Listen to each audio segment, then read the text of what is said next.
취재 기자 연결하겠습니다. 백종규 기자. 네, 경제부입니다. 네, 먼저 풍선 효과가 확대되는 경기 남부를 핀셋으로 규제하기로 한 거죠. 네, 12.16 부동산 안정화 대책이 발표된 이후 2달여 만에 추가 대책이 나왔는데요. 문재인 정부 들어 19번째 부동산 대책입니다. 정부는 수도권 지역에 집중된 투기 수요를 차단하기 위해 이번 대책을 마련했습니다.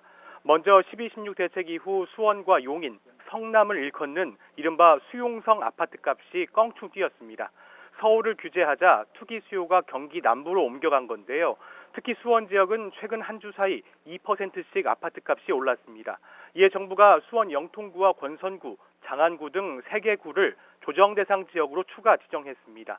또 안양시 만안구와 의왕시도 함께 조정 대상 지역으로 새롭게 추가했습니다.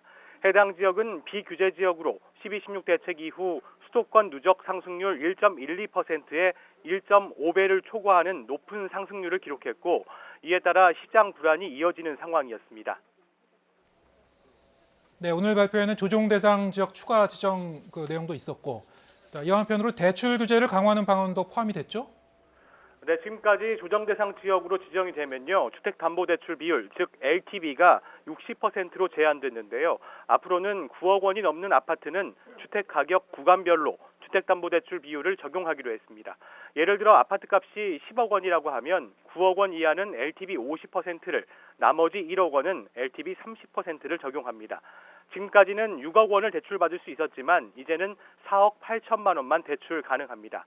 다만 디딤돌 대출과 보금자리론의 경우는 LTV 규제 비율이 최대 70%까지 유지됩니다.